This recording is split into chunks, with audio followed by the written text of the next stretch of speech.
Marwadi university మంచి భవిష్యత్తు కోసం తెలుగు విద్యార్థులు ఇష్టపడే యూనివర్సిటీ. కాల్ 9059052378 9059052379.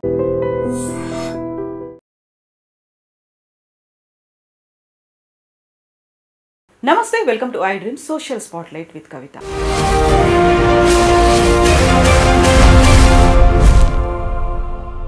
పహల్గామ్లో ఉగ్ర దాడి జరిగి ఈ రోజుకి 11 రోజులు కంప్లీట్ అవుతున్నాయి. అయినప్పటికీ ఉగ్రవాదులు ఇంకా పాకిస్తాన్కు వెళ్లకుండా కశ్మీర్లోనే తలదాచుకున్నారు, ఒక అడవిలో ఉన్నారు అనేటువంటి సమాచారం అయితే అందుతోంది. అందులోనూ కూడా లేటెస్ట్ టెక్నాలజీని వాళ్ళు ఉపయోగించుకుంటున్నారు అనేటువంటి సమాచారం కూడా మన భద్రతా బలగాలకు ఉంది.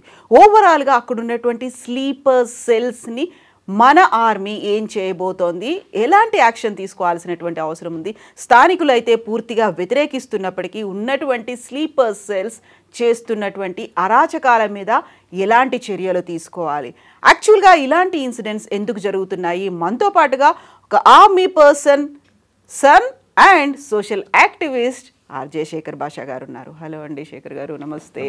So first of all very first time అనుకుంటాను నేను చెప్పాను ఒక ఆర్మీ పర్సన్ అబ్బాయి అనేది. అందులోనే మీకు బోల్డ్ అని మెమరీస్ ఉంటాయి, యుద్ధానికి సంబంధించి నాన్నగారు చెప్పేటువంటివి ఇవన్నీ ఉంటాయి. అండ్ మీరు కూడా విజిట్ చేసి వచ్చారు, వాఘా బార్డర్ దగ్గర నుంచి కశ్మీర్ ప్రతి అణువుని మీరు చూసి వచ్చారు. కాబట్టి ఒక్కసారి అక్కడ పహల్గాంలో అటాక్ అయింది, 26 మంది చనిపోయారు, అది కూడా మతాన్ని చూసి మరీ నిర్ధారించుకోవడానికి వాళ్ళు చేసినటువంటి చర్యలు యాక్చువల్గా ప్రతి ఒక్క పర్సన్ని కదిలించి వేసే సంఘటన అది. సో మీరు being from your army family ఇలాంటి ఇన్సిడెంట్స్ చూసినప్పుడు ఏమనిపిస్తుంది అసలు?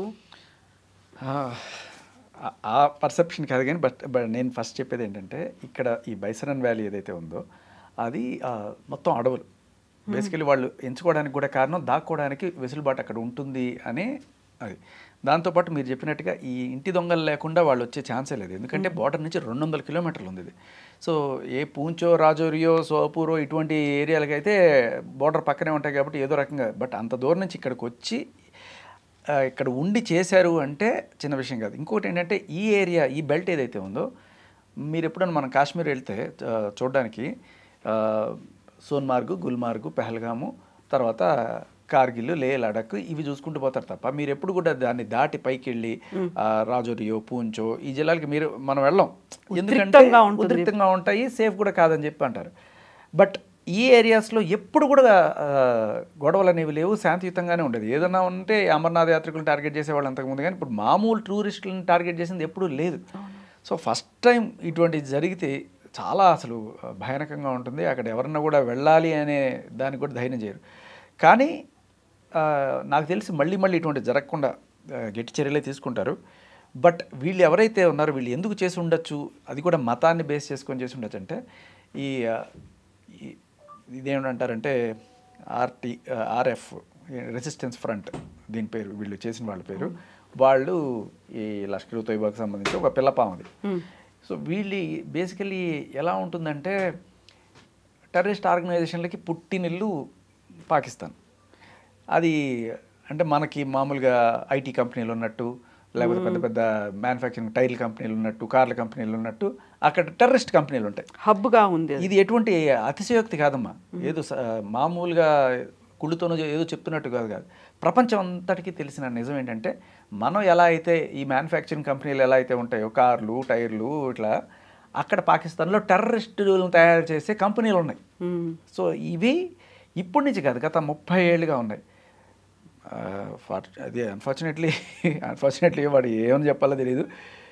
ఇవాళ నేను మీతో మాట్లాడుతున్న రోజు ఒసామా బిన్ లాడన్ని అమెరికా వాళ్ళు ఎతికి చంపేసిన రోజు బిగ్ ఎఫ్ఎంలో నేను చరిత్ర పుటలో ఈరోజు చెప్పుకుంటూ వస్తున్నప్పుడు ఇలా చెప్తుంటాను అనమాట. సో ఒసామా బిన్ లాడన్ అనేవాడు అక్కడే తయారు చేయబడ్డాడు, ఈ పాకిస్తాన్లో అబోతాబాదు ఇటు సైడ్ ఈ ప్రాంతాల్లోనే ఇతనికి ఇదంతా కూడా. సో ఇతను తయారు చేయబడి ఇతనే ఒక పెద్ద స్టేజ్కి వెళ్ళి ఇతనే వందలాది మందిని తయారు చేసే స్టేజ్కి వెళ్ళి అల్ఖైదా పెట్టి ఇదంతా చేశాడు. ఇలాంటివి చాలానే ఉన్నాయి పాకిస్తాన్లో. అసలు వీటికి అంతటికి మూల కారణం ఎవరు అంటే అమెరికా వాళ్ళు రష్యాతో డైరెక్ట్గా యుద్ధం చేయలేక ఆఫ్ఘనిస్తాన్లో ఈ పాకిస్తాన్ వాళ్ళని, ఆఫ్ఘనిస్తాన్ వాళ్ళని కలిపి ఎవరైతే మతం పేరు చెప్పి వాళ్ళని కాస్త రెచ్చగొట్టి వాళ్ళని యుద్ధం చేయడానికి పంపించేవాళ్ళు. సో వీళ్ళు అప్పుడు తాలిబాన్ అని చెప్పి పెట్టుకొని వాళ్ళు అక్కడికి వెళ్ళి పోరాడడం ఇవన్నీ కూడా చేసేవాళ్ళు. వీళ్ళకి ఆర్మ్స్, బుల్లెట్లు, బాంబులు, షెల్స్ ఇవన్నీ కూడా సప్లై చేసేది అమెరికా. సో వీళ్ళు దాంతోపాటు పాకిస్తాన్కి బోల్డ్ అంత ఫండింగ్ ఇచ్చేవాడు. దేనికి? ఈ ఉగ్రవాదులను పెంచి పోషించడానికి. ఇలా వాళ్ళ టార్గెట్ ఏంటి? అమెరికా వాళ్ళది ఓన్లీ ఆఫ్ఘనిస్తాన్ వాళ్ళ ఇంట్రెస్ట్. ఎలాగో ఉంది కదా అని చెప్పి వీళ్ళని ఇటు సైడ్ కూడా వాడుతున్నారు, కాశ్మీర్ సైడు ఇలా వాడుతున్నారు. సో అలా వాళ్ళకి ఏంటంటే ప్రధానమైన శత్రువులుగా చూసేది ఇండియా, అమెరికా, ఇజ్రాయెల్. ఈ జెండాలని మూడింటిని ఆ టెర్రరిస్టులు మెట్ల దగ్గర పెట్టుకొని వాటిని తొక్కుకుంటూ వెళ్ళాలి అంటే వాళ్ళకి ఆ రకంగా బోధిస్తారనమాట ఫస్ట్ నుంచి.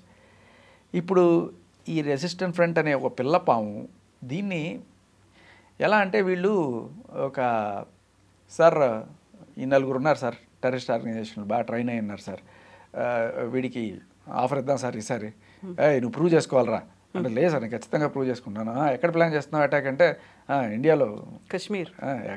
సో అంటే ఒక్కటి కనుక ఈ సంస్థ నుంచి మేము ప్రూవ్ చేసుకున్నాం అంటే మాకు ఫండ్స్ వస్తాయి.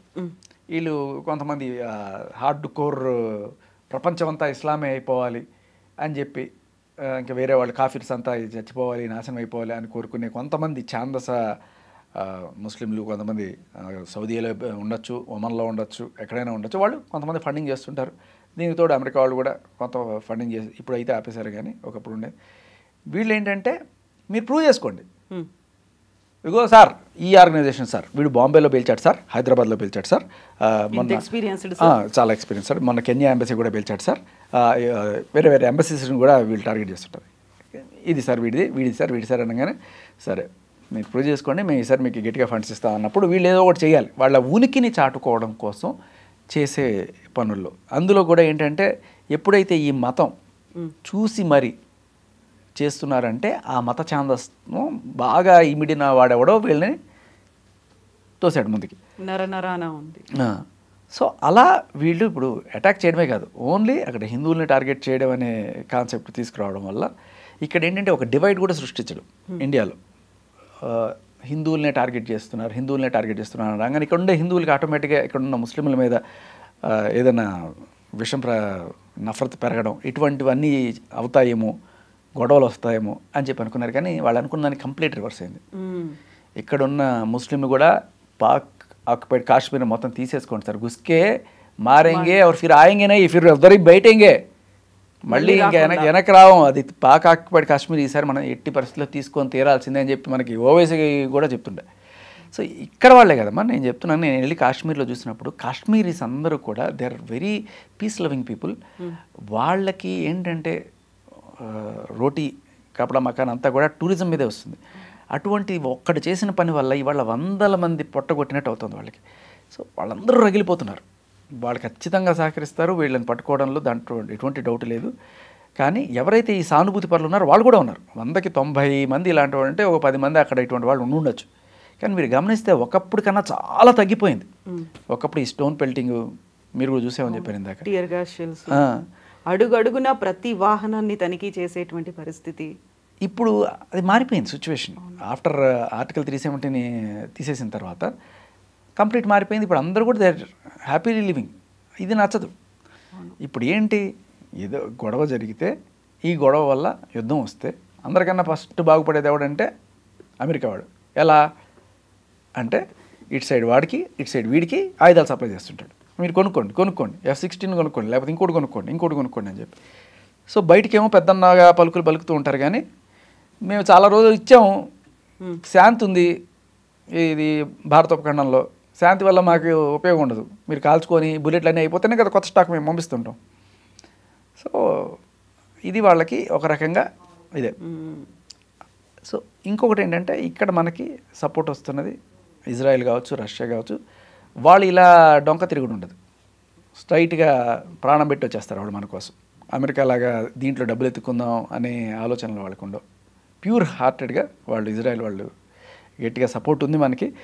ఇప్పుడున్న సిచ్యువేషన్లో పాక్ ఆక్యుపైడ్ కాశ్మీర్ని తీసుకోవడం అనేది చాలా చాలా ఇంపార్టెంట్. పాక్ ఆక్యుపైడ్ కాశ్మీర్ నుంచి ఏమవుతుందంటే చైనా దగ్గర నుంచి ఒక పెద్ద సిపెక్ అని ఒక పెద్ద ప్రాజెక్ట్, $50 బిలియన్ ప్రాజెక్ట్ అది. అది డైరెక్ట్గా గ్వాదర్ పోర్ట్ అంటే కరాచీ పోర్ట్ ఏదైతే ఉందో ఆ కరాచీ పక్కన కొంత దూరంలో గ్వాదర్ పోర్ట్ అని ఉంటుంది. దానికి పెద్ద హైవే అది. సో చైనా నుంచి ఏదైనా సపోర్ట్ రావాలన్నా దాని నుంచి రావాలి. అలాగే ఇక్కడి నుంచి ఏమన్నా పంపించాలన్నా కూడా అది. చైనా వాడు అది ఎందుకు వేసుకున్నాడు అంటే వాడి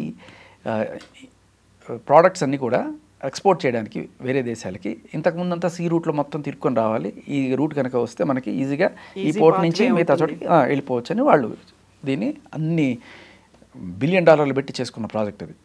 ఇప్పుడు ఆ గ్వాదర్ పోర్ట్కి సంబంధించి గనక బ్లాక్ అయితే అంటే పైకి వెళ్ళడం కానీ కిందకి రావడం కానీ బ్లాక్ అవ్వాలంటే కింద నుంచి బ్లాక్ చేయాలంటే సీ మార్గంలో మన INS విక్రాంత్ బాహుబలి ఇటువంటివి పెట్టారు.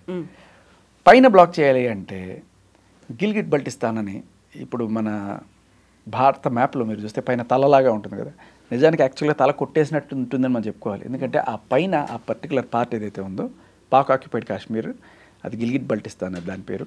ఇప్పుడు బలిస్తాన్ అని కూడా అంటున్నారు దాన్ని. ఆ గిల్గిట్ బల్టిస్తాన్లో ఒక పర్టికులర్ పార్ట్లో అది డైరెక్ట్గా వెళ్ళి ఆఫ్ఘనిస్తాన్ని కలుస్తుంది. సో ఈ పార్ట్ని కనుక అట్లీస్ట్ మనం మొత్తం కాకపోయినా ఈ పార్ట్ వరకు మనం కనుక తీసుకోగలిగితే డైరెక్ట్గా మనకి ఆఫ్ఘనిస్తాన్కి యాక్సెస్ వస్తుంది. కాకపోతే దీంట్లో ఉన్న ప్రాబ్లం ఏంటంటే ఇదే రోడ్లో ఈ మనం ఇట్లా ఇటు వెళ్తే ఆఫ్ఘనిస్తాన్, ఇలా పైకి వెళ్తే చైనా. సో ఈ రోడ్డుకి ఇది కరెక్ట్గా ప్లస్ గుర్తులాగా వెళ్తుంది అనమాట. అడ్డంగా వెళ్తే మన ఇండియా నుంచి అడ్డంగా వెళ్తే దాన్ని ఆ రోడ్డుని క్రాస్ చేసుకొని వెళ్తే ఆఫ్ఘనిస్తాన్ వస్తుంది. ఈ రోడ్డు ఇప్పుడు అడ్డంగా ఉంది. ఇది కనుక చేసుకుంటే చైనాకి దీనికి మధ్య ఉన్న ఆ సిపెక్ని మనం ఆపచ్చు. అండ్ చైనా వాడు కూడా ఎటువంటి భారత అనుమతి తీసుకోకుండా దాంట్లో రోడ్డు వేసుకున్నాడు. ఎందుకంటే that is our property. Pak occupied Kashmir Indian property. శాంతి కోసం మనం ఆగేదాం తప్ప ఇంకా వేరే ఏం లేదు. మన ఇండియాకి ఈ రకమైన ఇది లేకుండా వాడు అత్తసొమ్ము అల్లుడు దానం చేసినట్టు పాకిస్తాన్ వాడు చైనాకి ఎట్ట దానం చేస్తాడు దాన్ని. So what ever situation may come అది మనం తీసుకోవాల్సిన పార్ట్. ఇలాంటివి కొన్ని స్ట్రాటజిక్ పాయింట్స్ కూడా ఉన్నాయి. ఇప్పుడు వీళ్ళు కాశ్మీర్ వాళ్ళు ఆజాద్ కాశ్మీర్ అంటారు. ఇప్పుడు ఈ సోన్మార్గ్, గుల్మార్గ్, ఈ గుల్మార్గ్ ఉంది కదా, మీరు గుల్మార్గ్ మీరు వెళ్ళని చెప్పారు కదా, ఆ గుల్మార్గ్కి కరెక్ట్గా జస్ట్ మీకు ఆ స్నో నుంచే కనబడుతుంటుంది పాకిస్తాన్ వాళ్ళ అవుట్ పోస్ట్. సో ఆ బార్డర్ ఏదైతే ఉందో దాన్ని దాటంగానే మీకు ఆజాద్ కాశ్మీర్ అనమాట. అవంతా కూడా ఇది కొంచెం చిన్న పార్ట్ కంపేర్ చేస్తే గిల్గిట్ బల్టిస్తాన్కి. బట్ ఈ పార్ట్లో కూడా మనం కొన్ని తీసుకోవడం వల్ల చాలా రూట్స్ భారతదేశంలో వందల కిలోమీటర్ల దూరం దగ్గర అయిపోద్ది మనకి. కొన్ని చాలా ఇంపార్టెంట్ కీలకమైన ప్రదేశాలని. సో ఫస్ట్ ఆఫ్ ఆల్ చాలా కీలకమైన టార్గెట్స్ని మన వాళ్ళు లాస్ట్ టైం కూడా వార్లో తీసుకున్నారు. కానీ తర్వాత శాంతి సంతోషం అని చెప్పి ఇచ్చేయడం అనేది జరుగుతుంటుంది. నెహ్రూ గారు కావచ్చు, ఆయన కూతురు ఇందిరాగాంధీ కావచ్చు, ఇద్దరు కూడా ఆల్మోస్ట్ తీసుకున్నట్టే తీసుకొని నెహ్రూ గారు చేసిన పని ఏంటి, కాశ్మీర్ మనకు రాసి ఇచ్చేసాడు ఆ రాజు, తీసుకోండి అని చెప్పి. హరీష్ సింగే రాసి ఇచ్చేసినప్పుడు కాశ్మీర్ మొత్తం మంది కదా, కొంచెం కొట్టి ఇంకా చాలా ఆపేయండి శాంతి శాంతి అని చెప్పి ఆయన వెళ్ళిపోయాడు. ఆ దెబ్బతో అప్పటి నుంచి ఇప్పటిదాకా రావణ కష్టంలాగా మండుతూనే ఉంది. అదేదో మొత్తం ఒకటేసారి తీసుకొని ఉంటే అయిపోయిండేది కదా. అలాగే 1971 వార్లో మనం గెలిచినప్పుడు అక్కడ ఈ పర్టికులర్ పార్ట్స్ ఏవైతే ఉన్నాయో అవన్నీ కూడా మనం స్వాధీనం చేసుకున్నాం. తర్వాత మళ్ళీ శాంతి శాంతి అని చెప్పి మళ్ళీ తిరిగి వాళ్ళకి ఇచ్చేయడం జరిగింది. బట్ కొన్ని స్ట్రాటజిక్గా మనం వెళ్తే వాడు అట్టబట్టేసుకున్నారు. మీరు ఇప్పుడు లే లడాక్ సైడ్ వెళ్తే తుక్ తుక్ అని ఒక ప్లేస్ ఉంటుంది. అది ఆ టైంలో నిజంగానే ఆ పేరు ఎలా పెట్టారో కానీ పాకిస్తాన్ వాళ్ళని తుక్కుతుగ్గా కొట్టి ఆ ఊరిని మన వాళ్ళు శృతిలో గెలిపేశారు. సో ఇలా ఫస్ట్ టార్గెట్లు పెట్టుకున్న తర్వాత ఈసారి మాత్రం తిరిగి ఇచ్చే ప్రసక్తే లేదు. ఏంటంటే చిన్న చిన్న ఊళ్ళు కూడా ఇచ్చేయడానికి వెళ్తుంటారు. వాళ్ళు ఇంత పెద్ద పార్ట్ పెట్టుకొని అది ఇన్నాళ్ళు పెట్టుకున్నారు, 70 ఏళ్ళ నుంచి పెట్టుకున్నారు. ఎవడు అడగట్లేదు కదా అని చెప్పి అరాచకం చేస్తున్నారు. ఇప్పుడు ఒకడు వచ్చాడు మోడీ, గట్టిగా ఇస్తాడు, ఖచ్చితంగా ఈసారి మాత్రం అవి తీసుకొని తీరాల్సిందే అనేది అందరి కోరిక. అండ్ టెర్రరిస్టులకి పడే శిక్ష అది అఫ్కోర్స్ వాళ్ళని వాళ్ళు కనుక దొరికితే వాడికి నా నోట్లో మాటలు రావు, చేయాల్సినవన్నీ జరగాల్సినవన్నీ జరుగుతాయి వాడికి సన్మానాలన్నీ, దాంట్లో ఎటువంటి డౌట్ లేదు. యాక్చువల్గా ఒక రకంగా దీన్ని రాజకీయాలు చేయొద్దు అనుకుంటున్నప్పటికి కూడా ప్రతిసారి రాజకీయపరమైనటువంటి ఒక అంశం వస్తుంది. ఇప్పుడు వాళ్ళకి సరైనటువంటి ఒక పర్సన్ వచ్చాడు, అది మోదీ అనుకున్నప్పుడు మోదీ రాజకీయంగా తన లాభం కోసమే ఇలాంటి వాటిలో ఉంటాడు. పుల్వామా అటాక్ అక్కడ ఏదో అయింది, తనకు అనుగుణంగా మలుచుకున్నారు. ఇప్పుడు ఈ అటాక్ అయింది, తనకు అనుగుణంగా మలుచుకుంటారు. లేదు ఎలక్షన్స్కి ముందే ఇలాంటిది ఏదో అవుతుంది, ఆర్మీ మీద ఎప్పుడూ ఏదో ఒక అటాక్ అవుతుంది, అదన్నిటినీ వీళ్ళు తమకు తగ్గట్టుగా కన్వర్ట్ చేసుకుంటారు అనేటువంటి ఈ వాదనలు ఇవన్నీ ఉన్నాయి కదా, ఒపీనియన్స్ అనేవి ఉంటాయి కదా. ఇది జనరల్గా ఇప్పుడు కనుక ఎలక్షన్ టైం అయింది అనుకోండి, అది ఖచ్చితంగా ఇప్పుడు మీరు చెప్పినట్టుగా అనుకోవచ్చు. ఇప్పుడు ఏ ఎలక్షన్లు ఉన్నాయి? బీహార్లో అవుతున్నాయి. అవి దానికోసం ఇది చేస్తారనుకో. మీరు ఇప్పుడు నేషనల్ ఎలక్షన్స్ జరుగుతున్నప్పుడు జనరల్గా పాకిస్తాన్లో కానీ ఇండియాలో కానీ ఏదో ఒక చిన్న టెన్షన్ దొరికినా కూడా దాన్ని పెద్ద చేసి ఎందుకంటే అక్కడ ఓట్లు బాగా పడతాయని చెప్పి వాళ్ళైనా జనరల్గా ఇక్కడైనా అలాంటిది జరుగుతుంది అనేది పొలిటికల్ ఎక్స్పర్ట్స్ చెప్పే పని. కానీ ఇప్పుడు బీహార్లో జరిగే ఎలక్షన్స్ కోసం ఇది చేస్తారని చెప్పి అయితే నేను ఖచ్చితంగా అనుకోను. అండ్ వస్తే పొలిటికల్ మైలేజ్ వస్తే రానివ్వండి, ఆయనకి పేరు వస్తే రానివ్వండి. ఆయన పేరు కోసం చేస్తున్నాడా ఇంకోటి కోసం చేస్తున్నాడా అనేది పాయింట్ కాదు. జరగాల్సింది జరగాలి. జరగాల్సింది ఏంటి? ఎప్పటి నుంచో పెండింగ్ ఉండిపోయిన పీఓకేని మీరు తీసుకోవాలి. కనీసం పీఓకేలో ఇప్పుడు స్ట్రాటజిక్గా ఇంపార్టెంట్ అయినా తీసుకొని చూపించండి. ఊరికే మాటలు కాదు. ఇప్పుడు మనం డిఫెన్స్ మీద చాలా బడ్జెట్ పెడుతున్నాం. అవును. ఎంత బడ్జెట్ అంటే అది నిజంగా జనాలకి పెడితే అది ఇంకో రకంగా దేశం డెవలప్ అయిపోయేది. But having said that okay, కానీ పాకిస్తాన్ వాళ్ళు అది కూడా బెటర్. ఇక్కడ పాకిస్తాన్లో ఇప్పటిదాకా ఆ జీలం నది మీద కానీ ఆ చీనాబ్ నది మీద కానీ ఎక్కడ ఒక డ్యామ్ కట్టుకున్న దీన్ని కూడా పోలేదు వాళ్ళు. వస్తే పారితే పోతే అరేబియా సీలో కలిసిపోతే తప్ప వీళ్ళు చేసేది ఏముండదు. కానీ ఈసారి మాత్రం ఆ స్ట్రాటజిక్ లొకేషన్స్ని మనం తీసుకుని తీరాల్సిందే. అది చేస్తే నిజంగా ఈ ఏవైతే చెప్పారు ఇప్పుడు దాకా ఇవన్నీ పటాపంచలు అయిపోతాయి. మోడీ గారు ఓన్లీ దీనికోసమే చేస్తున్నారు, ఎలక్షన్ స్టంట్ కోసమే చేస్తున్నారు. పవర్ మాంగరింగ్ అనేది ఉంది. ఇప్పుడు ఇదివరకు ఇట్లా లేదు. మా పరిస్థితి చాలా గట్టిగా ఉంది. ఇండియాకి ఉన్న మిలిటరీ బేస్ కానీ ఎయిర్ ఫోర్స్ కానీ నేవీ కానీ చాలా చాలా గట్టిగా ఉన్నాయి. It's on par with China చెప్పాలంటే. సో పాకిస్తాన్ వాళ్ళు ఏ రకంగానూ కూడా మన ముందు నిలబడలేని పరిస్థితి. చాలామంది అక్కడి నుంచి బార్డర్ నుంచి చాలా పోస్టులు ఖాళీ చేసి వెళ్ళిపోతున్నారు. సరే ఇవాళ కొన్ని చోట్ల బేసికలీ జరిగేది అది ఆ రాజౌరి పూంచ్ జిల్లాలోనే ఎప్పుడు ఆ ఫైరింగ్ జరుగుతుంటుంది తప్ప అది పక్కన పెడితే చాలా చోట్ల ఇంకా స్ట్రాటజిక్ లొకేషన్స్ మనం హస్తగతం చేసుకోవాల్సిన టైం వచ్చింది.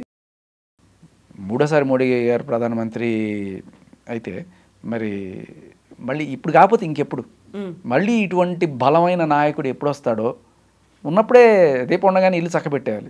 అదే నా పాయింట్. సో ఖచ్చితంగా పీఓకేకి సంబంధించిన చాలా కీలకమైన ప్రదేశాలు మనం హస్తగతం చేసుకోవడానికి ఇప్పుడున్న మిలిటరీ సిచ్యువేషన్ కావచ్చు, అలాగే ఇప్పుడు పాకిస్తాన్ ఉన్న దరిద్రమైన సిచ్యువేషన్ కూడా మనకి హెల్ప్ అవుతుంది. వాళ్ళకి అక్కడ వాళ్ళ ఆర్మీలోనే చాలా లొక్కలొక్కలు ఉన్నాయి. అవును. సో చాలా రాజీనామాలు కూడా అవుతున్నాయని, యుద్ధానికి మేము వెళ్ళలేము అనేది అస్త్ర సన్యాసం చేసినటువంటి పరిస్థితి అక్కడ కనిపిస్తుంది చాలా మందిలో. అవును. దీనికి కారణం అక్కడ ఒకటి తుప్పుపడిపోయిన గనులు కావచ్చు, ఎయిర్ క్రాఫ్ట్స్ కావచ్చు, ఇవన్నీ కూడా వీటికి సర్వీసింగ్ లేకుండా ఇప్పుడు వెళ్ళి ఇరుక్కునే పరిస్థితిలో చాలామంది లేరు. దీనికి తోడు అక్కడ ఉన్న ఆర్మీ మేజర్ ఎవరైతే ఉన్నాడో మునీర్, ఆయన 3 ఏళ్ళు అయిపోతే ఆయన దిగిపోవాలి. వీళ్ళకి ఏంటంటే బలవంతంగా ఎట్లాగైనా సరే దాంట్లో ఇంకా పదవి అంటే కొంచెం సాగించాలి అనే కోరికలతో ఏం చేస్తారంటే సరే ఎక్స్టెండ్ చేద్దాం అన్నట్టుగా చాలామంది అంతకుముందు చేస్తున్నారు. ఒకటి 10 ఏళ్ళు కూడా చేశాడు. కానీ కిందగా కాసుకొని కూర్చోంటాడు, ఎవరే నువ్వు పోతే నేను వస్తాను. సో ఆయనకి నచ్చదు కదా. సో ఈ టైంలో వాళ్ళు తిరగబడలేం, ఇంటర్నల్ కాన్ఫ్లిక్ట్స్ ఉన్నాయి. సో అవి ఉన్నాయి. దీంతో పాటు చాలా పెద్ద ఇది ఏంటంటే మనం అనుకుంటున్నట్టుగా పాకిస్తాన్ ఒక దేశం కాదు. నిజం చెప్పాలంటే ఒక 4 దేశాలు. Pakistan is 4 nations. ఈ 4 నేషన్స్ అది ఎలా అంటే ఒకటి బెలూచిస్తాన్ ఒకప్పుడు సపరేట్ దేశంగానే ఉండే, కానీ తర్వాత ఇండియా పాకిస్తాన్ సపరేట్ అయిపోయిన తర్వాత కూడా ఆ బ్రిటిష్ వాళ్ళు ఎవరో చెప్పారట ఈ జిన్నాకి, ఏంటి వాడు సరిగ్గా పరిపాలించలేడు, చిన్నపిల్లడు నువ్వే చూసుకోవాలంటే పాప ఈ సైన్యాన్ని అంతా తీసుకెళ్ళి బలవంతంగా లాక్కొని బలవంతంగా అట్టే పెట్టుకున్నాడు. అప్పటి నుంచి బెలూచిస్తాన్ వాళ్ళు ఎప్పుడు కూడా ఇంకా మేము ఇప్పటికీ అనుకోరు, వాళ్ళు బెలూచిస్తాన్ సపరేట్ దేశమే అనుకుంటారు. ఇకపోతే ఆఫ్ఘనిస్తాన్ ఈ రోజు దాకా పాకిస్తాన్ బోర్డర్లను గుర్తించట్ల. ఆఫ్ఘనిస్తాన్ బోర్డర్లో ఒకటి బెలూచిస్తాన్తో ఉంటుంది, ఇంకొకటి ఖైబర్ పఖ్తూన్వా అని చెప్పి ఆ పై ప్రాంతం అనమాట. అది ఈ ఖైబర్ పఖ్తూన్వాలో ఉండే వాళ్ళందరూ కూడా పష్తూన్స్. మేము వేరు, ముస్లిమ్సే, కానీ మీ తెగ వేరు మా తెగ వేరు. మేము 5,000 సంవత్సరాల నుంచి మా పష్తూన్స్ ఉన్నారు అని చెప్పి వాళ్ళు దానికే ప్రైడ్ తీసుకుంటారు. వీళ్ళతో కలవరు. ఈ మనం అనుకుంటున్న ఈ పాకిస్తానీ ఆర్మీ కానీ ఈ కంట్రోల్ అంతా ఎవరిదంటే పంజాబ్. పాకిస్తాన్లో కూడా మన ఇండియాలో ఉన్నట్టే ఒక పంజాబ్, ఒక గుజరాత్, ఒక రాజస్థాన్, ఒక హైదరాబాద్. హైదరాబాద్ అంటే అది సింధు ప్రాంతం, అది ఇవన్నీ ఉన్నాయి. అయితే పాకిస్తాన్లో ఉన్న పంజాబ్లో ఉన్న వాళ్ళే బాగా బలవంతమైన నాయకులు. అక్కడ పంజాబీతో పాటు ఉర్దూ కూడా మాట్లాడతారు, బట్ ఉర్దూనే వాళ్ళు అఫీషియల్గా చేసేసి చేస్తుంటారు. ఈ పంజాబ్ మినహాయిస్తే మిగతా వాళ్ళందరూ కూడా, ఇప్పుడు సింధు ఉంది, ఇప్పుడు మన హైదరాబాద్ ఉన్నాం కదా, ఈ హైదరాబాద్ ఉన్న ప్రాంతం సింధు దేశం కావాలని ఎప్పటి నుంచో డిమాండ్ అక్కడ. దానికి కారణం ఏంటంటే వాళ్ళు చాలా క్లియర్ కట్గా మేము వాళ్ళ మతం కూడా అప్పట్లో సూఫిజం అని చెప్పి పట్టుకొచ్చారు. ఆ సూఫీ కల్చరు ఇవన్నీ కూడా ఎక్కువ ఉంటాయి. అండ్ దాంట్లో ఎక్కువ హిందూస్ ఉండేవాళ్ళు ఒకప్పుడు. సింధు అంటే మీకు భారతదేశానికి పేరు రావడానికి కారణమే సింధు నది. ఆ సింధు ప్రాంతం మనకి జనగణమనలో కనబడుతుంది తప్ప పంజాబ్, సింధు, గుజరాత్, మరాఠా అంటే సింధు ఎక్కడుంది? మన హైదరాబాద్లో సింధు కాలనీ ఉంది, కానీ సింధులో హైదరాబాద్ ఉంది అక్కడ. ఎగ్జాక్ట్లీ. సో ఆ ప్రాంతం అంతా కూడా నిజం చెప్పాలంటే హిందువుల డామినేషన్ ఉన్న ప్రాంతం ఒకప్పుడు. అండ్ అలాగే అక్కడ ఉన్న వాళ్ళందరూ కూడా మీరు వేరు, మాకు వేరే దేశం కావాలని పోరాడుతున్నారు చాలా రోజుల నుంచి. ఇకపోతే సింధు ఒకటి, బెలూచిస్తాన్ ఒకటి, ఖైబర్ పఖ్తూన్ఖ్వా, వీళ్ళు ఇలా ముగ్గురు సపరేట్గా కావాలనే కోరుకుంటున్నారు. ఎప్పుడైతే ఈ సైనికులు ఆ బోర్డర్ల దగ్గరికి వెళ్ళి చేస్తున్నారు, వాళ్ళ దగ్గర నుంచి సహాయ సహకారాలు కూడా అందట్లా. వచ్చారా, పోండి ఇక్కడికి వచ్చాడు, కాల్చి అవతల పడేస్తాం పోండి అని చెప్పి అక్కడ నాన్ కోఆపరేషన్ గట్టిగానే ఉంది వాళ్ళు. ఇంకోటి ఏదో కూడా ఉంది, ఒక డిమాండ్. వెరీ రీసెంట్గా బలూచిస్తాన్ని సెపరేట్ దేశంగా ప్రకటించమని ఒక ట్రైన్ హైజాక్ చేశారు కదా అక్కడ ఉన్నటువంటి ఉగ్రవాదులు. అక్కడ ఎంతమంది ప్రయాణికుల ప్రాణాలు పోయాయో ఇప్పటికీ కూడా పాకిస్తాన్ లెక్కలు చెప్పలేదు. బట్ ఆ తీవ్రవాదుల్ని మాత్రం మేము మట్టు పెట్టామనేది ఆర్మీ చెప్పుకుంది. పాకిస్తాన్ వాళ్ళమ్మ హిట్లర్ తర్వాత వీడే. ఎందుకు చెప్తున్నా అంటే గోబెల్స్ ప్రచారం అని మీరు వినే ఉంటారు. గోబెల్స్ ప్రచారం అంటే ఏంటంటే ఏమీ లేకపోయినా కూడా మేము అది చేసేసాము ఇది చేసేసాము అని చెప్పి డప్పాలు కొట్టేసుకుంటూ ఉంటారు చూసారా. హిట్లర్ దగ్గర ఒక మినిస్టర్ ఎవడో ఉండేవాడు, గోబెల్ వాడి పేరు. వాడు చేసే ప్రచారాలు అనమాట. వాళ్ళు ఓడిపోతున్నారు కానీ ఇంకో మేము 10 మందిని కూల్చేసాము, 10 ఫ్లైట్లు కూల్చేసాము, మనం విక్టరీ సాధించేసాము అంటే జనాల్లో ఒక స్థైర్యం నింపడం కోసం, ఆర్మీలో నింపడం కోసం ఏమి జరగకపోయినా కూడా గెలిచేస్తున్నాం అనే ఫీలింగ్ తెప్పించడం వల్ల వాళ్ళకి ఒక ఇదనమాట. అలాంటి ప్రచారాలు చేయడంలో పాకిస్తాన్ దిట్ట. సో వాళ్ళ తర్వాత వీళ్ళే అన్ని అబద్ధాలు. మీరు యాక్చువల్గా బెలూచిస్తాన్ సైడ్ పోతే అక్కడ ఇండియా జెండాలు ఎగురుతుంటాయి, అక్కడ మోడీ కటౌట్లు ఉంటాయి, ఓ రేంజ్లో ఉంటుంది అక్కడ, అదొక మినీ ఇండియాలో ఉంటుంది అక్కడ. మీరు మాకు వచ్చి హెల్ప్ చేయండి, మా సపరేట్ దేశంగా ప్రకటించండి అని మోదీని వేడుకున్నటువంటి రోజులు కూడా ఉన్నాయి. అవును. అండ్ వీళ్ళు పాకిస్తాన్ వాళ్ళు క్లెయిమ్ చేసేది కూడా ఇండియా వాళ్ళకి హెల్ప్ చేస్తున్నారు, వాళ్ళని పంపించి. అంటే డైరెక్ట్గా పాకిస్తాన్లోకి ఇటు వెళ్ళరు, అటు నుంచి ఇటు ఇరాన్ లేకపోతే అటు సైడ్ నుంచి వచ్చి వీళ్ళకి సహకారాలు అందిస్తున్నారు అని చెప్పి వీళ్ళు పాకిస్తాన్ వాళ్ళు చెప్తున్నారు. అది ఎంతవరకు నిజం మనకు తెలియదు. బట్ నిజంగానే ఒకప్పుడు బంగ్లాదేశ్ని కూడా లిబరేట్ చేసాం మనం.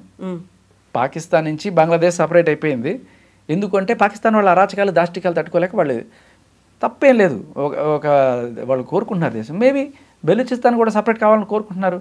కాకపోతే మన వాళ్ళు ఏంటంటే ఓకే మనకెందుకు, ఇప్పుడు వాళ్ళ దేశం కదా, వాళ్ళ ఇంటర్నల్ మ్యాటర్ వాళ్ళు చేసుకుంటారు కదా అని అనుకునేవాళ్ళు. బట్ మన ఇంటర్ మ్యాటర్లో వేలు పెడితే మనం వేలు పెట్టాల్సి వస్తుంది. బట్ లిటరల్లీ ఈ భారత ఉపఖండంలో ఒక పీస్ రావాలంటే ఖచ్చితంగా పాకిస్తాన్ అనే దానికి నిజమైన అవకాశం ఏంటో మనం చూపించాలి. సో బెలూచిస్తాన్ నీది కాదురా, ఖైబర్ పఖ్తూన్ఖ్వా నీది కాదురా, ఇది కేవలం ఈ పంజాబ్ మాత్రమేరా, కాశ్మీర్ నీది కాదు. ఇందాక చెప్పాల్సిన 4వ రాష్ట్రం కాశ్మీర్. సో ఇలా కాశ్మీర్, ఖైబర్ పఖ్తూన్ఖ్వా, బెలూచిస్తాన్ అండ్ సింధు, ఈ 4 దేశాలు సపరేట్గా అనుకుంటారు. ఈ పంజాబ్ ఒక్కటే నీది, దీన్ని పట్టుకొని ఏం చేస్తావు ఏడు. వీటిని సపరేట్ చేయడానికి కూడా మనం కూడా, నేను అంటున్నాను, ఒక చొరవ చూపించి అక్కడ ఉండే ప్రజలకు మన సహాయ సహకారాలు అందించి వాళ్ళకి మోరల్గా, ఎమోషనల్గా, వీలైతే కొంత ఫైనాన్షియల్గా చేస్తే ఖచ్చితంగా ఇది ఉపయోగం ఉంటుంది. ఇప్పుడు S-400 తీసుకొచ్చి బోర్డర్ దగ్గర పెట్టారు, మన బోర్డర్ దగ్గర పెట్టారు. ఇటువంటిది ఆఫ్ఘనిస్తాన్ బోర్డర్లో కూడా పెట్టండి, ఇటువంటిది బెలూచిస్తాన్ బోర్డర్లో కూడా పెట్టండి, బాగుంటుంది కదా. అటు పోవాలా ఇటు పోవాలా అది. సో మేబీ అతి త్వరలో నాకు తెలిసి ఒక రాబోయే 5 ఏళ్లలో మనం పాకిస్తాన్ ముక్కలవడం గ్యారంటీగా చూస్తాం. 2 ఏళ్లలో చూసినా ఆశ్చర్యపోవక్కర్లేదు. సో అంతకంటే ముందు మన కాశ్మీర్ మనకు రావాలి అని కోరుకుంటున్న వాళ్ళ నెంబర్ రోజుకి పెరిగిపోతుంది. అయ్యో మన కాశ్మీర్ మనకి రావాలని కోరుకోవడం మనం చేయడం కాదు, అక్కడ ఉండేవాళ్ళు పీఓకేలో ఉండేవాళ్ళు కూడా ఇండియాలో కలవడానికి తహతలాడుతున్నారు. ఎందుకంటే బాబోయ్ బాబోయ్ దరిద్రం మాకు వద్దు బాబోయ్, మేము తట్టుకోలేకపోతున్నాం బాబోయ్ అని చెప్పి రోజు రోజుకి అరాచకాలు, రక్తపాతం, ఆకలి కేకలు. అదే అండి, ఇక్కడ ఉండే వాళ్ళకి బోల్డెన్ ఆప్షన్స్ ఉన్నాయి. సాఫ్ట్వేర్లో పనిచేస్తావు, ఇండస్ట్రీస్లో పనిచేస్తావు, అక్కడ కేవలం ఒకటే ఆప్షన్, టెర్రరిస్ట్ ఆర్గనైజేషన్లు చేరడం, సూసైడ్ బాంబులు ఇవ్వడం. ఎవరికి కావాలండి? అందరికీ కూడా పీస్ కావాలి. ఇనిషియల్గా ఏదో కొంత హడావిడిగా అనిపించవచ్చు, వాళ్ళ గన్నులు పట్టుకోవడం హీరోయిజంగా అనిపించుండొచ్చు కొంతమందికి, కానీ వాళ్ళ తండ్రులు పోయి తాతలు పోయి ఈ మూడో జనరేషన్లో కూడా మనకి ఎందుకురా ఈ దరిద్రం అని చెప్పి ఆ తల్లులు అందరూ కూడా వద్దురా బాబు అని చెప్పి పిల్లల్ని చదువు వైపు పంపిద్దామని చెప్పి అక్కడ ఉండే ఆడవాళ్ళు ఇక్కడికి వచ్చి ఇక్కడ మన వాళ్ళని పెళ్లి చేసుకొని, హిందువులైనా సరే ఇక్కడ వాళ్ళని పెళ్లి చేసుకొని బతుకుదాం అనుకుంటున్న స్టేజ్లో ఉంది పాకిస్తాన్. ఇప్పుడు మన భారతదేశం మీద ఎంత అయితే విద్వేషాన్ని రెచ్చగొడుతున్నారో, ఇంకో రకంగా మతపరంగా ఒక మౌఢ్యాన్ని, ఇంత చేసి ఇంతమందిని చంపండి, జన్నత్ మీకోసం ఎదురు చూస్తుంది, అక్కడ ఇంతమంది వీళ్ళు మీకోసం ఉంటారు అని మన ఇంటర్ మ్యాటర్లో వేలు పెడితే మనం వేలు పెట్టాల్సి వస్తుంది. బట్ లిటరల్లీ ఈ భారత ఉపఖండంలో ఒక పీస్ రావాలంటే ఖచ్చితంగా పాకిస్తాన్ అనే దానికి నిజమైన అవకాశం ఏంటో మనం చూపించాలి. సో బెలూచిస్తాన్ నీది కాదురా, ఖైబర్ పఖ్తుంగ్వా నీది కాదురా, నీది కేవలం ఈ పంజాబ్ మాత్రమే రా, కాశ్మీర్ నీది కాదు. ఇందాక చెప్పాల్సిన 4వ రాష్ట్రం కాశ్మీర్. సో ఇలా కాశ్మీర్, ఖైబర్ పఖ్తుంగ్వా, బెలూచిస్తాన్ అండ్ సింధ్, ఈ 4 దేశాలు సపరేట్గా అనుకుంటారు. ఈ పంజాబ్ ఒక్కటే నీది, దీన్ని పట్టుకొని ఏం ఏడుస్తావు ఏడు. వీటిని సపరేట్ చేయడానికి కూడా మనం కూడా, నేను అంటున్నాను, ఒక చొరవ చూపించి అక్కడ ఉన్న ప్రజలకు మన సహాయ సహకారాలు అందించి వాళ్ళకి మోరల్గా, ఎమోషనల్గా, వీలైతే కొంత ఫైనాన్షియల్గా చేస్తే ఖచ్చితంగా ఇది ఉపయోగం ఉంటుంది. ఇప్పుడు S-400 తీసుకొచ్చి బోర్డర్ దగ్గర పెట్టారు, మన బోర్డర్ దగ్గర పెట్టారు. ఇటువంటిది ఆఫ్ఘనిస్తాన్ బోర్డర్లో కూడా పెట్టండి, ఇటువంటిది బెలూచిస్తాన్ బోర్డర్లో కూడా పెట్టండి, బాగుంటుంది కదా. వాడు ఇప్పుడు అటు పోవాలా ఇటు పోవాలా అది. సో మేబీ అతి త్వరలో నాకు తెలిసి ఒక రాబోయే 5 ఏళ్లలో మనం పాకిస్తాన్ ముక్కలవడం గ్యారంటీగా చూస్తాం. 2 ఏళ్లలో చూసినా ఆశ్చర్యపోకలేదు అది. సో అంతకంటే ముందు మన కాశ్మీర్ మనకు రావాలి అని కోరుకుంటున్న వాళ్ళ నెంబర్ రోజుకి పెరిగిపోతుంది. అవును, అయ్యో మన కాశ్మీర్ మనకి రావాలని కోరుకోవడం మనం చేయడం కాదు, అక్కడ ఉండేవాళ్ళు పీఓకేలో ఉండేవాళ్ళు కూడా ఇండియాలో కలవడానికి తహతలాడుతున్నారు. ఎందుకంటే బాబోయ్ బాబోయ్ దరిద్రం మాకు వద్దు బాబోయ్, మేము తట్టుకోలేకపోతున్నాం బాబోయ్ అని చెప్పి రోజు రోజుకి అరాచకాలు, రక్తపాతం, ఆకలి కేకలు. అదే అండి, ఇక్కడ ఉండే వాళ్ళకి బోల్డెన్ ఆప్షన్స్ ఉన్నాయి. సాఫ్ట్వేర్లో పనిచేస్తావు, ఇండస్ట్రీస్లో పనిచేస్తావు, అక్కడ కేవలం ఒకటే ఆప్షన్, టెర్రరిస్ట్ ఆర్గనైజేషన్లు చేరడం, సూసైడ్ బాంబులు ఇవ్వడం. ఎవరికి కావాలండి? అందరికీ కూడా పీస్ కావాలి. ఇనిషియల్గా ఏదో కొంత హడావిడిగా అనిపించవచ్చు, వాళ్ళ గన్నులు పట్టుకోవడం హీరోయిజంగా అనిపించుండొచ్చు కొంతమందికి, కానీ వాళ్ళ తండ్రులు పోయి తాతలు పోయి ఈ మూడో జనరేషన్లో కూడా మనకి ఎందుకురా ఈ దరిద్రం అని చెప్పి ఆ తల్లులు అందరూ కూడా వద్దురా బాబు అని చెప్పి పిల్లల్ని చదువు వైపు పంపిద్దామని చెప్పి అక్కడ ఉండే ఆడవాళ్ళు ఇక్కడికి వచ్చి ఇక్కడ మన వాళ్ళని పెళ్లి చేసుకొని, హిందువులైనా సరే ఇక్కడ వాళ్ళని పెళ్లి చేసుకొని బతుకుదాం అనుకుంటున్న స్టేజ్లో ఉంది పాకిస్తాన్ ఇప్పుడు. ఇప్పుడు మన భారతదేశం మీద ఎంత అయితే విద్వేషాన్ని రెచ్చగొడుతున్నారో, ఇంకో రకంగా మతపరంగా ఒక మౌఢ్యాన్ని, ఇంత చేసి ఇంతమందిని చంపండి, జన్నత్ మీకోసం ఎదురు చూస్తుంది, అక్కడ ఇంతమంది వీళ్ళు మీకోసం ఉంటారు అనేటువంటి వాదన అంత మూఢంగా కూడా ఎలా నమ్ముతున్నారు అనేది. ఒరే పిచ్చోడా, జన్నత్తేరా నువ్వు ఉన్నది, కాశ్మీర్ అంటేనే జన్నత్ రా, అది ఎప్పుడు రా తెలుసుకుంటావు నువ్వు, భూతల స్వర్గం అది, మళ్ళీ దాన్ని సపరేట్గా ఇది కాదు ఇంకో జన్నత్ ఉంటుందని చెప్పి ఎక్కడ పోతావు? కెఫెన్లోకి పోతావు, సమాధి తప్ప ఇంక ఏమీ లేదు అక్కడ. సో వాళ్ళకి లేనిపోని ఇవన్నీ చెప్పి ఇది చేస్తారు పాపం, వాళ్ళు బ్రెయిన్ వాష్ చేసి వాళ్ళని చేస్తారు. కానీ I think the trend has changed ఇప్పుడు. ఎందుకంటే at the end of the day ఎంత ఇది చేసినా ఇవన్నీ చేసి అంటే యూత్లో ఒక 14 ఏళ్ళ 15 పిల్లవాడికి ఇవి చెప్తే వాడు ఏదైనా రెచ్చిపోవచ్చు, కానీ ఆ చెప్పే ఒక 30-35 ఏళ్ళ వాడు ఎవడైతే ఉంటాడో వాడు ఖచ్చితంగా డబ్బులు ఎక్స్పెక్ట్ చేస్తాడు వాడికి. ఎందుకంటే వాడికి ఒక ఫ్యామిలీ ఉంటుంది, వాడు రిక్రూట్ చేసుకోవాలి కూడా వాడికి డబ్బులు ఉంటేనే జరుగుతుంది. ఎప్పుడైతే డబ్బులు కట్ అయిపోతాయో వాడు ఇది ఆపేస్తాడు. సో అది అమెరికా ఆపేసింది. ఇప్పుడు మనకు వైపే ఉన్నాము అని చెప్తోంది. ఇప్పుడు మహా అయితే ఇంకేమన్నా సపోర్ట్ ఏమన్నా ఉందంటే చైనా దగ్గర నుంచి రావాలి. చైనా ఐ డోంట్ థింక్ అంత సీరియస్ తీసుకోవట్లేదు దీన్ని. ఈవెన్ తాలిబాన్లు కూడా వ్యతిరేకించారు, మొన్న జరిగిందని ఖండించారు. చైనా వాడి ఇంట్రెస్ట్ ఒకటి ఏంటంటే ఈ సీపెక్ని ప్రొటెక్ట్ చేసుకోవడం, దానికోసం వాడు ఏదన్నా చేయొచ్చు. అది దౌత్యపరంగా మాట్లాడుకొని సరే ఆ పర్టికులర్ ఏదైతే సీపెక్ రోడ్ అయితే కారాకోరం హిల్స్ నుంచి లోపలికి వస్తుందో దానికి సంబంధించి దౌత్యపరంగానే మాట్లాడుకొని మనం ఒక ప్లస్ గుర్తులాగా ఒక జంక్షన్ పెట్టుకొని ఇంటర్నేషనల్ బోర్డర్ ఒకటి పెట్టుకొని సార్ మీరు వెళ్ళండి మేము వెళ్తాం అన్నట్టు ఏదైనా చేసుకుంటే తప్ప మనకి ఆఫ్ఘన్ బోర్డర్ రావడం అనేది చాలా ఇంపార్టెంట్. లేకపోతే లేపేసిన ప్రాబ్లం లేదు. కాకపోతే మనం మాత్రం శాంతి అనే దాంట్లో ఉన్నాము ఇప్పటికైతే. ఇంకా లేదమ్మా నేను చెప్తున్నా కదా, శాంతి. ఇప్పుడు మహాత్మా గాంధీ గారు అహింస నేను సారీ, ఆయన జాతిపిత ఆయన చేసిన పోరాటం అంతా ఉంది, బాగుంది. ఒక పక్క సుభాష్ చంద్రబోస్ ఆయనేమో నేను యుద్ధంతోనే మనకు సాధ్యం అని చెప్పి ఆయన బెటాలియన్నే తయారు చేసి Azad Hind Fauj Indian Forward Bloc ఇవన్నీ పెట్టి చేశారు. ఎక్కడెక్కడి నుంచో ఆర్మీని పట్టుకొచ్చారు. సింగపూర్లో తీసుకొచ్చి పెట్టారు దాన్ని ఏమంటారు బెటాలియన్స్, లేడీ బెటాలియన్స్ కూడా పట్టుకొచ్చారు ఆయన. వీళ్ళందరూ ఎక్కడి నుంచి వచ్చారు తెలుసా? రెండో ప్రపంచ యుద్ధానికి బ్రిటిష్ వాళ్ళు పంపించిన మన సైన్యం వాళ్ళకి యుద్ధ ఖైదీలుగా పట్టుబడితే జర్మనీలో హిట్లర్తో మాట్లాడి ఆ పట్టుబడ్డ సైన్యాన్ని ఇండియన్స్ని విడిపించుకొని వీళ్ళు పంపించండి, వీళ్ళని మేము యూజ్ చేసుకుంటాం, మేము బ్రిటిష్ వాళ్ళకి అగ్నెస్ట్గా, మీరు బ్రిటిష్ వాళ్ళకి అగ్నెస్టే, మేము బ్రిటిష్ వాళ్ళకి అగ్నెస్టే, నేను వీళ్ళని బ్రెయిన్ వాష్ చేసి నేను వీళ్ళకి అగ్నెస్ట్గా వాడతా అని చెప్పి వాళ్ళందరినీ విడిపించుకొని తీసుకొచ్చాడు ఆయన. అలా ఒక పెద్ద సముద్రం అంత ఆర్మీనే తయారు చేశాడు ఆయన. అన్ఫార్చునేట్లీ ఆయన మిస్టీరియస్ చంపేయడం లేకపోతే ఏదో జరిగింది. కానీ గాంధీ గారు మాత్రం అహింస, సహాయ నిరాకరణ, మంచివే ఇవన్నీ చేశాడు.